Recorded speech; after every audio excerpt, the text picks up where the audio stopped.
Baik pemirsa, Anda masih bersama kami dalam program Tarjih Menjawab, masih bersama Ustadz Ihsan mengenai persiapan menyambut Ramadan. Baik Ustadz, tadi sudah dikemukakan mengenai dua persiapan seperti itu ya, yaitu persiapan mental dan persiapan fisik. Lalu persiapan apa lagi kira-kira Ustadz? Baik, terima kasih. Persiapan ketiga yang harus kita lakukan adalah persiapan dari segi akal pikiran. Maksud saya adalah kita mempersiapkan akal kita untuk menimba ilmu pengetahuan, wabil khusus yang berkaitan dengan puasa ya. Karena Ramadan itu adalah ibadah kita di mana kita wajib berpuasa, dan ibadah-ibadah lain yang banyak di dalam bulan Ramadan. Ibadah-ibadah di dalam bulan Ramadan itu ada yang bersifat wajib, ada yang bersifat sunat ya. Maka oleh karena itu kita perlu persiapan ilmu pengetahuan supaya kita bisa mendudukkan setiap ibadah itu pada tempatnya. Yang wajib ya harus kita anggap wajib, yang sunat kita tahu itu adalah sunat ya. Kemudian lebih dari itu, ibadah-ibadah itu biasanya mempunyai fadilah-fadilah, keutamaan-keutamaan. Kalau orang mengetahui keutamaan ibadah ya, maka dia akan semangat untuk melakukannya ya. Keutamaan-keutamaan itu ya perlu kita pelajari. Ya, itu kita memerlukan persiapan dari segi akal kita. Seharusnya memang sebelum Ramadan itu kita sudah mempersiapkan diri dari segi itu. Ya, belum lagi ibadah-ibadah itu terutama puasa itu ada yang dinamakan dengan rukun-rukunnya, ya, syarat-syaratnya, hal-hal yang harus kita kerjakan, hal-hal yang harus kita tinggalkan karena itu membatalkan puasa atau membatalkan pahala puasa, ya itu jadi harus kita persiapkan. Ya, itu semuanya harus kita timba ilmu pengetahuan. Jangan merasa sudah cukup dengan ilmu pengetahuan kita, dan jangan membawa ilmu pengetahuan kita di masa kanak-kanak. Kita sudah dewasa, sudah tua, tapi ilmunya adalah yang seperti kanak-kanak dulu. Masih ketika masih di SD, ketika masih di SMP, ya itu dibawa sampai tua. Nah, itu saya kira kurang benar yang seperti itu. Jadi marilah ya kita persiapkan ilmu pengetahuan kita ya, khususnya yang berkaitan dengan ibadah puasa dan ibadah-ibadah lain yang ada pada bulan Ramadan itu. Ya. Jadi kalau kita sudah merasa cukup, ini yang bencana di sini. Ya. Disinilah bencananya. Kita sudah merasa cukup dengan ilmu pengetahuan kita.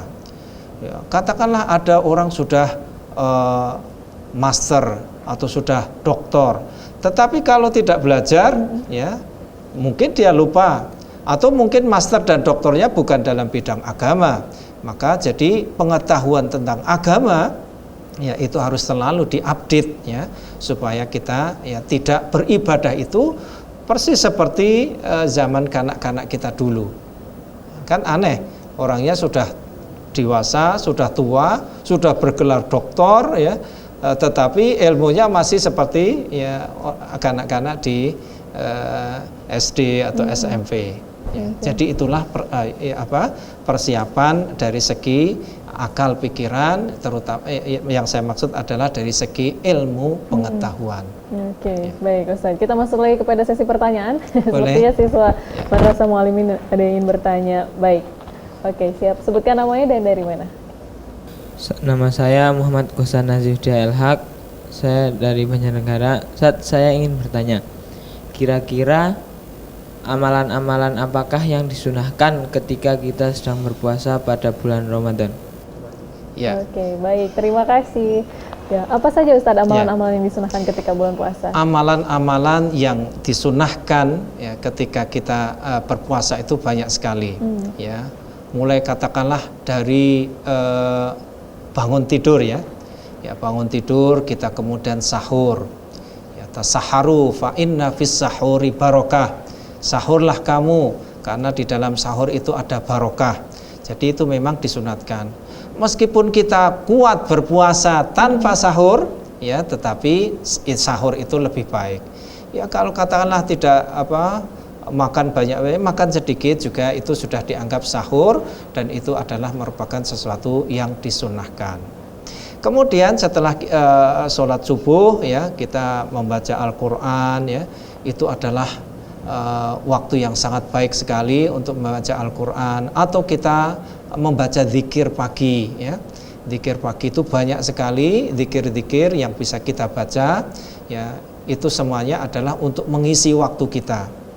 Membaca Al-Quran itu kalau Nabi pada zaman dahulu, kalau Ramadan itu sampai menghatamkannya sampai 2 kali ya, bersama dengan malaikat Jibril ya, itu sampai 2 kali. Kalau bulan-bulan biasa paling hanya 1 kali saja ya dalam 1 bulan itu, tetapi pada waktu Ramadan itu artinya Nabi itu lebih giat lagi ya di dalam beribadah kepada Allah dengan membaca Al-Quran ya, dengan berzikir kepada Allah, beristighfar, taubat. Jadi sebenarnya kalau amalan-amalan itu tidak ada habis-habisnya ya. Kita sendiri yang sampai kecapean kalau kita bisa mengamalkan ibadah-ibadah tersebut. Selanjutnya tentu saja kita ya tetap bekerja ya seperti biasa ya. Zaman dahulu peperangan itu banyak yang terjadi pada bulan Ramadan. Ya, jadi tidak ada alasan untuk bermalas-malasan ya. Jadi peperangan ya, itu masalah hidup dan mati ya, itu banyak terjadi pada bulan Ramadan. Itu menunjukkan betapa mereka itu betul-betul ya menggunakan waktu itu dengan sebaik-baiknya. Jadi intinya apa saja yang disunatkan waktu bulan Ramadan, apalagi pada waktu kita berpuasa, itu adalah ya tadi seperti saya katakan ya, kita sahur, kita membaca Al-Quran, kita zikir ya, kita beristighfar, kita taubat kepada Allah ya, dan kita membantu orang tua ya, membantu masyarakat di sekeliling kita, apa saja yang kita bisa lakukan dan itu merupakan kebaikan, maka itu pada bulan Ramadan lebih disunatkan lagi ya. Demikian. Oke, baik. Masih ada yang mau bertanya? Iya, baik. Sebutkan nama dan dari mana? Nama saya Wildan dari Tangerang. Ustadz, saya mau tanya, apa aja perbuatan yang membatalkan amalan-amalan puasa? Ya. Oke, baik. Terima kasih. Apa yang membatalkan pahala puasa? Oke, pahala puasa. Ustadz, apa yang membatalkan pahala puasa? Ya, Ustadz? terima kasih. Kalau yang membatalkan puasa itu saya kira sudah banyak yang tahu. Makan, minum secara sengaja, berhubungan suami istri secara sengaja, itu adalah membatalkan puasa kita ya. Tapi pertanyaannya agak unik ini ya, yaitu apa yang membatalkan pahala puasa? Yang membatalkan pahala puasa itu sebagaimana di dalam sebuah hadis disebutkan, malam yada' qaula zuri wal amala bih falaisa lillahi hajatun fi ayyada'a ta'amahu wa syarabah. Barang siapa yang tidak meninggalkan perkataan dusta dan pengamalan dusta, maka Allah tidak mempunyai hajat untuk dia meninggalkan makanan dan minumannya.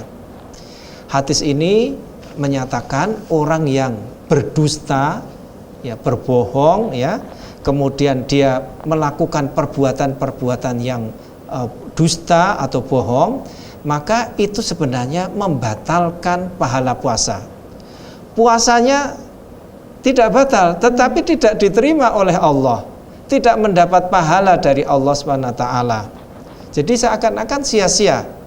Ya, oleh karena itu, ya berdasarkan hadis ini, janganlah kita sampai melakukan kebohongan, ya, apalagi kebohongan publik, ya.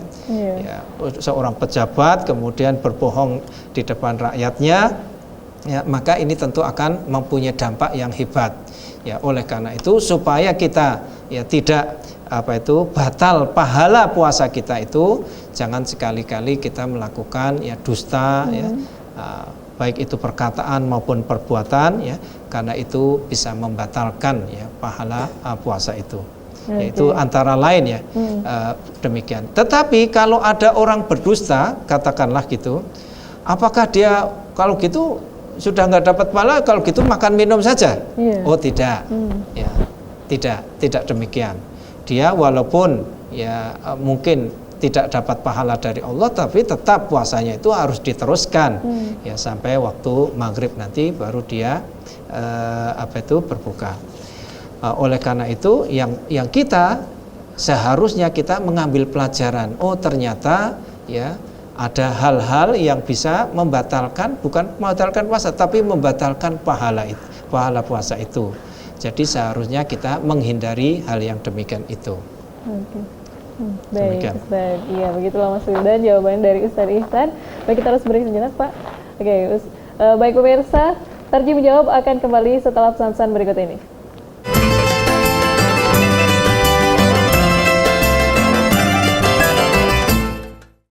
Madrasah Mualimat Muhammadiyah Yogyakarta, institusi pendidikan Muhammadiyah tingkat menengah yang unggul dan pencetak kader ulama, pemimpin, serta pendidik sebagai pembawa misi gerakan Muhammadiyah, yakni terwujudnya masyarakat Islam yang sebenar-benarnya.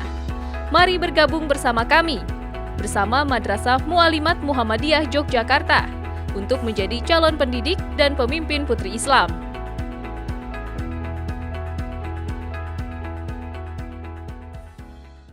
SMA Muhammadiyah II Yogyakarta kini menerima peserta didik baru tahun ajaran 2016-2017. Dilengkapi dengan fasilitas belajar yang memadai, pendidik yang profesional, serta disediakan asrama Putri Khadijah.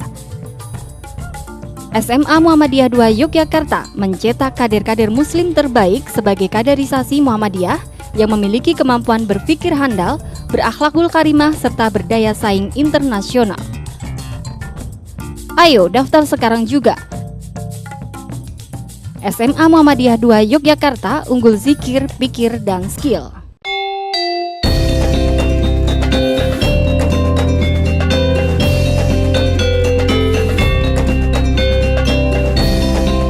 Universitas Ahmad Dahlan, internationally recognized university.